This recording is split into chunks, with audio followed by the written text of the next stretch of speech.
Welcome to Healthy Conversations, sharing the knowledge, experience, stories, and the wisdom of herbalists and other natural healers, with your host, Stephen Horn. Today's guest, KhadiYah Preciado. Hi, I have again with me KhadiYah Preciado, and we're going to do something in honor of Black History Month, which KhadiYah is going to talk to us about African herbal traditions and herbal medicine. I know nothing about this topic, so I'm really looking forward to hearing about this. I know a little bit about Ayurveda, Chinese, Native American, but not African. So take it away. I'm ready to learn. Oh, thank you. So I want to start by saying too, I'm doing this. I want to spread African herbalism really wide and far as I can. And it's for Black History Month. But of course, we can talk about and use these traditions every single day. But this is a time when I find that people are really searching. And so I really wanted to share this because, like, as you said, many people don't even know that it exists. It's not talked about at all. But it's definitely, as we say, folk medicine. It's just doesn't have to be with certifications or those types of things, but the average person just use their observation, the things that they see, and related that to the plant. So it's all about, I like to say, plant characteristics. Just like, people, the personalities, plants have those characteristics too.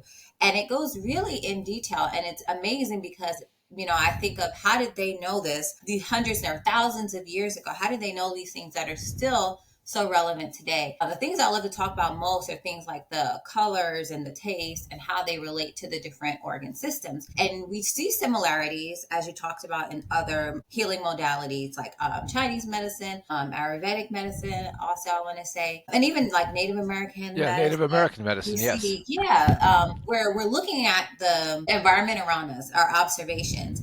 Like we see the shapes of it, doctrine of signatures. It's all of that kind of combined together.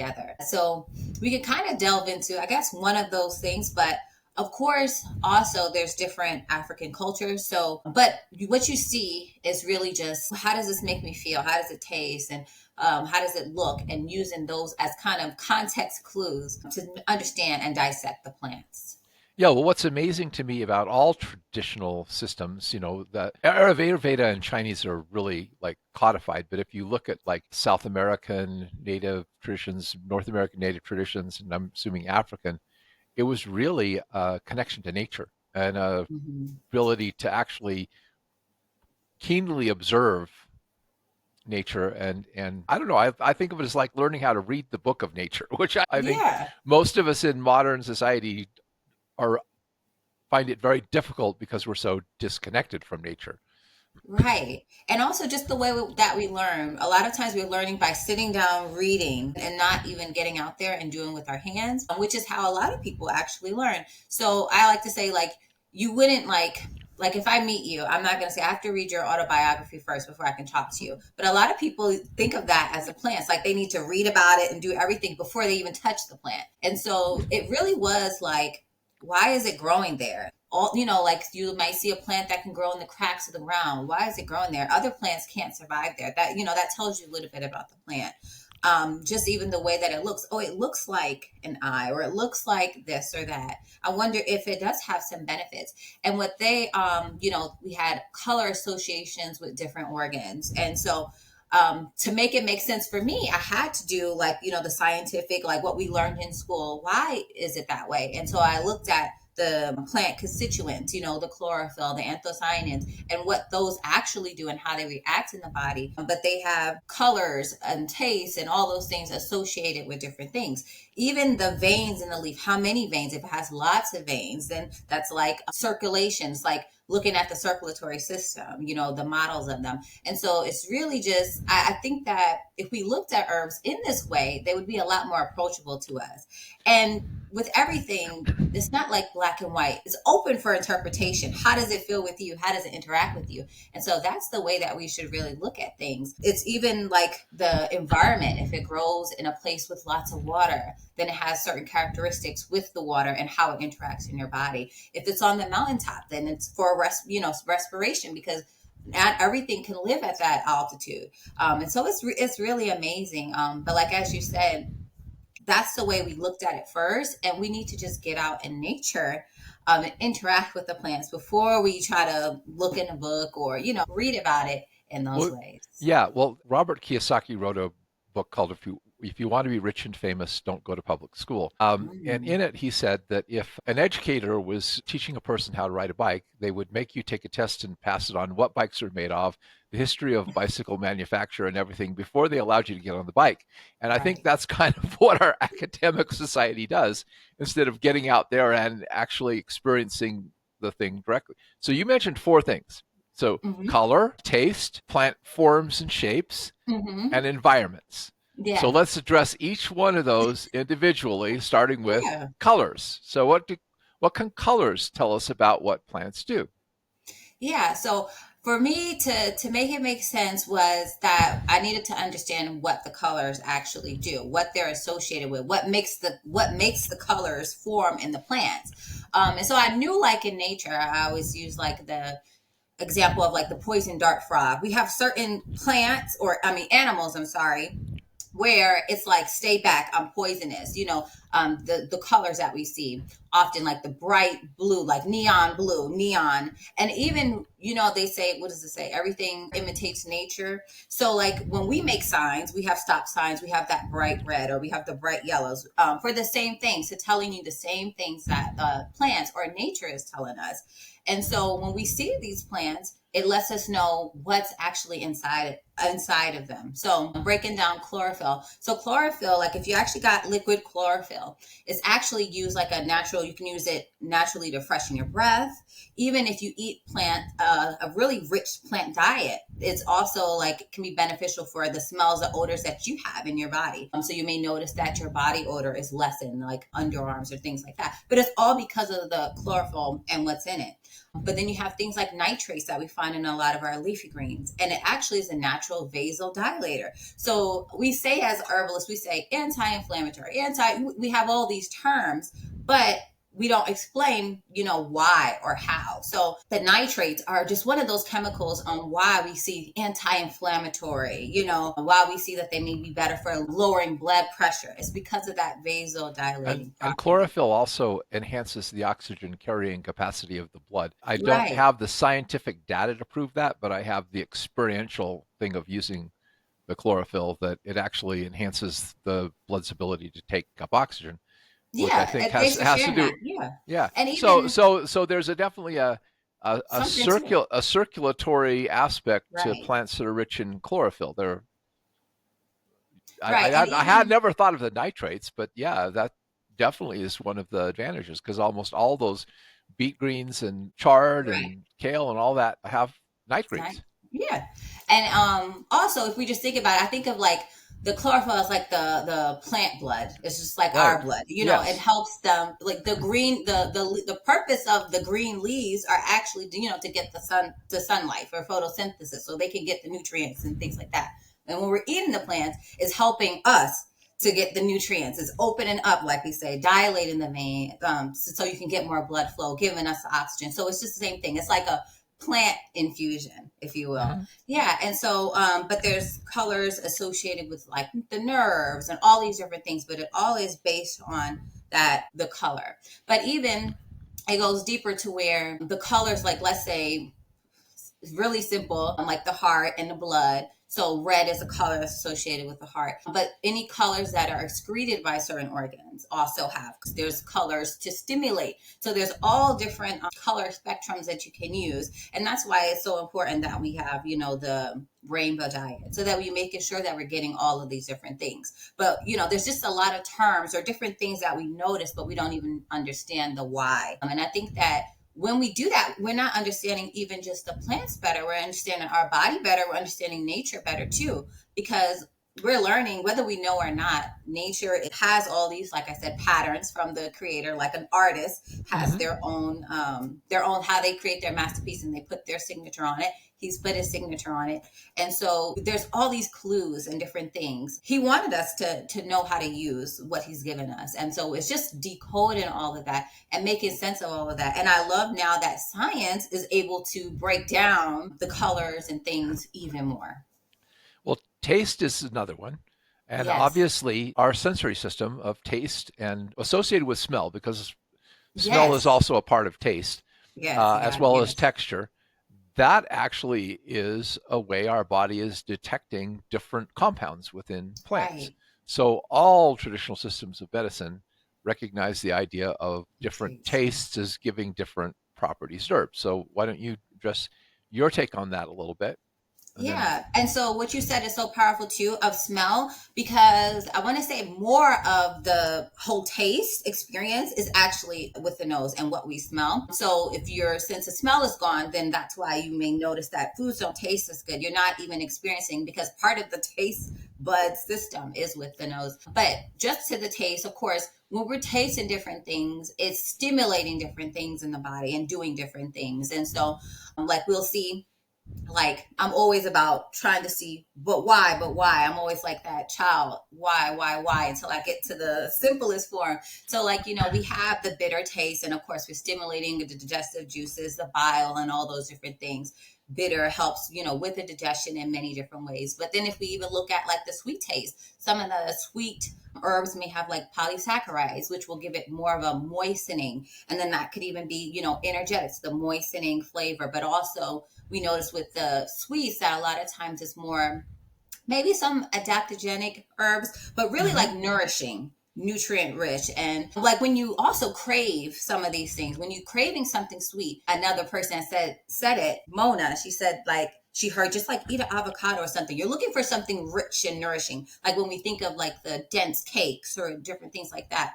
And so when our body has a craving for something, it tells us also what we need. And then I always say we have two different routes. We can give it what it really needs, like, this maybe a sweet herb that it's craving, or we could give it something else, the well, cake and the well, ice cream and obviously all of there's it. a contrast just metaphorically between the sweet and the bitter.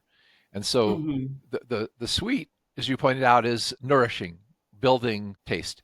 But the bitter is more Mm-hmm. of a breaking down, detoxifying, digesting taste. And I think of that in terms of the experiences of life. The sweet experiences, bring us joy and happiness, but the bitter experiences are the purifying experiences of our life. They teach us the harsh lessons that we need to learn to, hey, maybe we shouldn't do that again. Yeah, Yeah. no, when you were saying that, I was like, oh, I know where he's going with it. That is so good. And even just like, seasonally, we will reach for different flavors and different energetics and all those different things that we need too. So, yeah, it is so powerful. But I love how you show like the opposite of the aspect, and but how they're all nourishing to the body as a whole, how we need all of those different tastes. And And even how when we cook, we have the acidity in there. We have some saltiness. Like we have all those different flavor components too. Just like we talked about eating the rainbow, having all the different tastes, all of that helps us to really be holistic we in really our. have a capacity to do that inside of ourselves because what the difference between a cook and a chef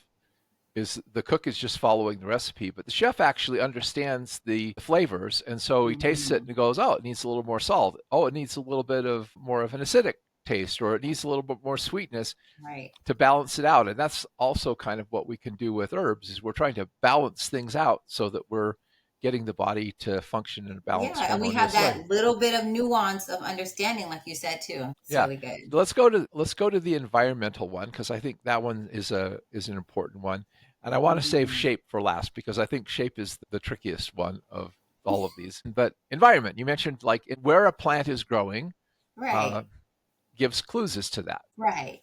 So yeah, we have people have moved, all over, and we brought plants with us. But typically plants where they're stationed, right. Well, plants were here before us too. So they had everything that we need. We wouldn't have what we needed thousands of miles across the world where we wouldn't be able to access it. So that's how, medicine is really accessible to you. But the plants there, they have to adapt, they have to go through the weather changes just as we're going through them.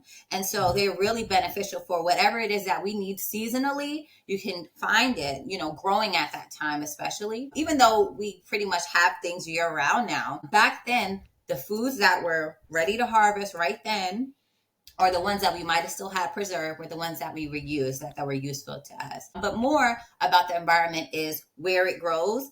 some environments are very harsh, so only certain plants will be able to grow there.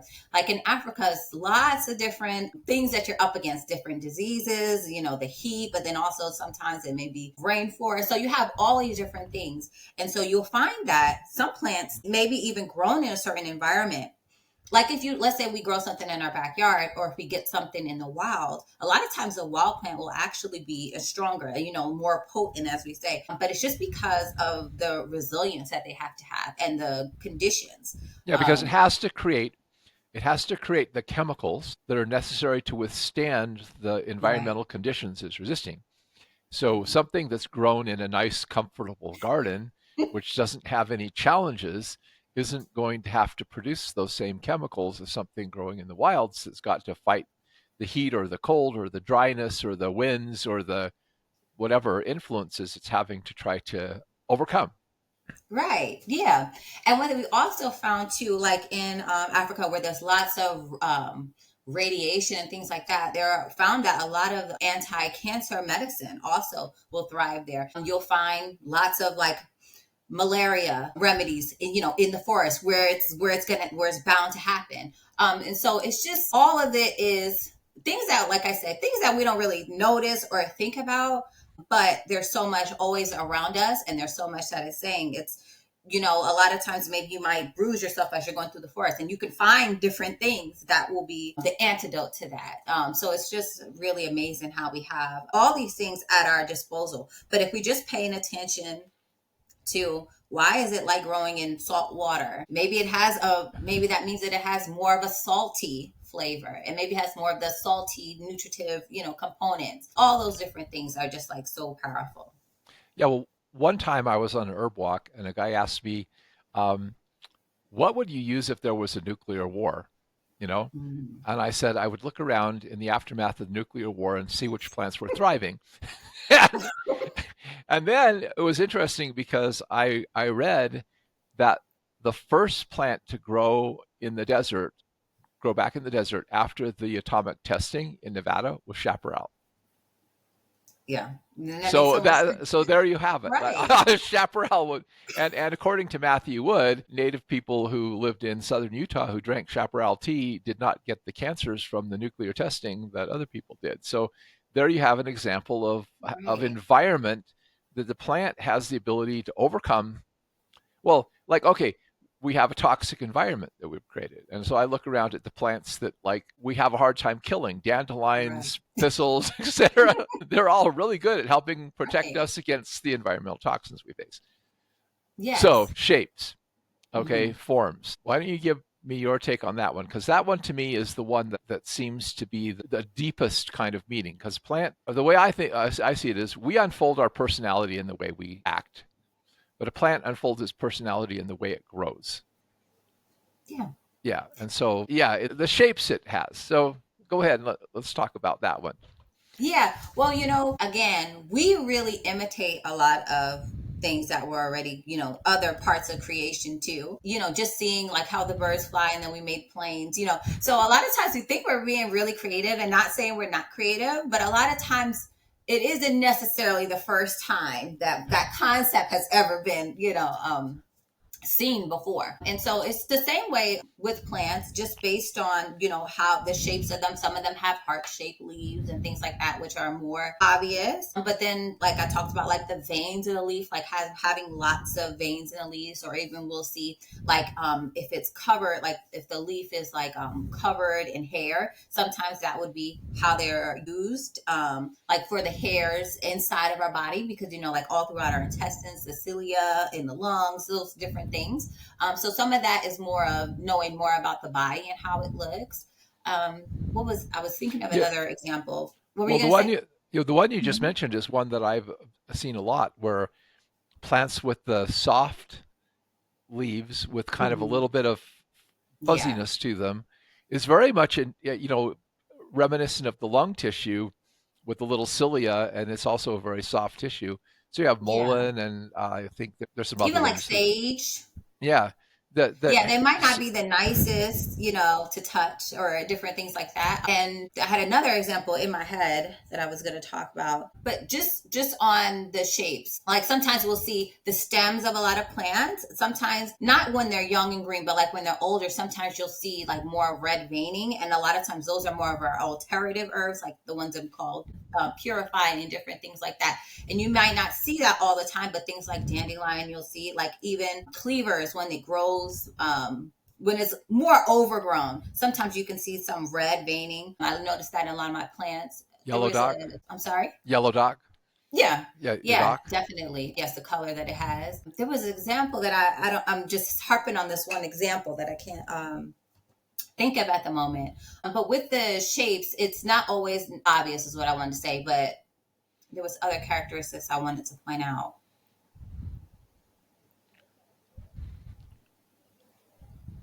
I'm sorry, I had a certain That's okay. example. Well, I was lectured by Jill Stansbury, and she was mentioning some of this kind of thing. Like if you look at, for example, a sunflower, Hmm. grows very rapidly, has a very stiff, strong stem, so it has a very upright energy to it. Yeah, Same thing with mullein. Mullein has a very upright stalk. And so there are some signature in plants that have that characteristic of strength, backbone, yeah, structural integrity. I mean, it's difficult to do because there's such variety in it, but there is right. something to that because I think like there has to be some kind of an energy that causes things to take certain forms. Yeah, And so if something in our body is taking a certain form, then there and there's a similar form in the plant, there must be a similar energy yeah, behind what's creating that shape or that form. Like I've seen yeah, things where they have like you musical notes, and different musical notes create different geometric shapes, in sand. So I don't claim to be able to be that good at reading it, but I think the more you're out in nature, the better you are at starting to get a sense of this. Like it's something talking to you, but it's nonverbal. right. I finally thought of my Oh, example that I good, wanted to good. say I was too. hoping if I talked that it would come back to you. Go ahead. Yeah, I always have 1,000 different things going on in my head, and so sometimes I lose it. It might come back to me later.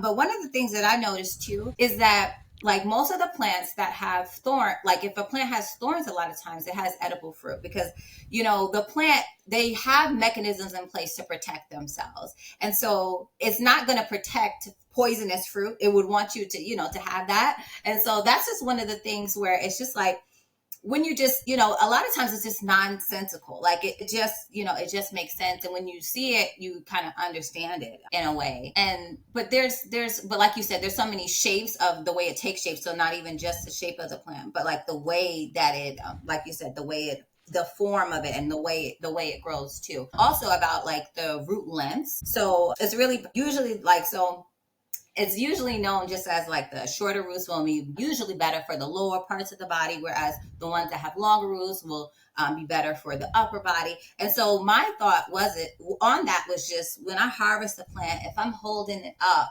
and it's up, if it's like facing my head, it's up to the same height as me. That's the way that just even makes sense to me. And so it's just little things. And so that's why it's even hard to think of the examples. Like when plants are also like laying on the ground and kind of sprawling out, that's it's associated with like just things like fertility. So it can go, there's just so many different examples. But you just have to notice these different patterns. You're like, I wonder, and so that's why, because if you think about it, if we go back to the first person, how do we know all these plants were poisonous or whatever?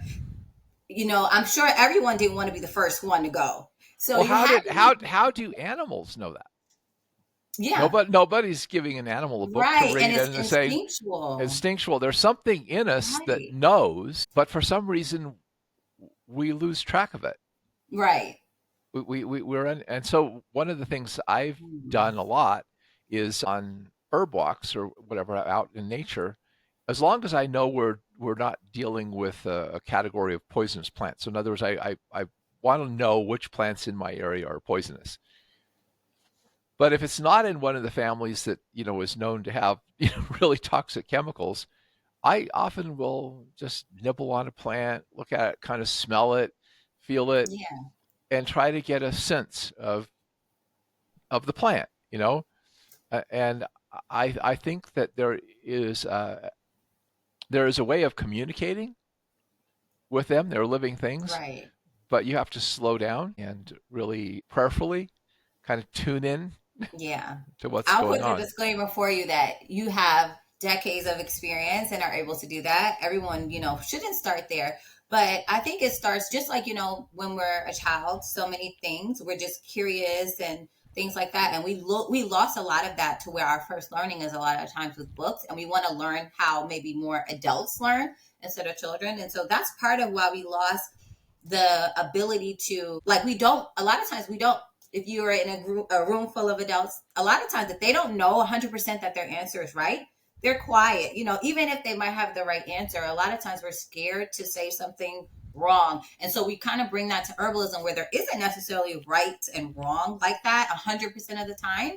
Some parts of it is like that, but not all. And so I think that's why. And then also, like children, when we're introducing them to different things, we try one at a time, but people a lot of times don't do that. But if we spent more time with the herb in many different ways, having it fresh, having it in tea, maybe we steep it longer this time, see what happens. We try it in food, we do all these things, then we might understand a little bit more about plants as a whole, Well, instead of, just diving in and just trying to purchase every herb and do them all at the same time. But if we're slow and intentional, we can understand and well, get more of well, that. in a previous interview we did, you talked about like start with the kitchen herbs, Yeah. the ones that are obviously safe, and then the more common safe medicinal plants like dandelion and burdock and things like that, and gradually work Yeah. into the more medicinal plants as you gain the feeling and experience.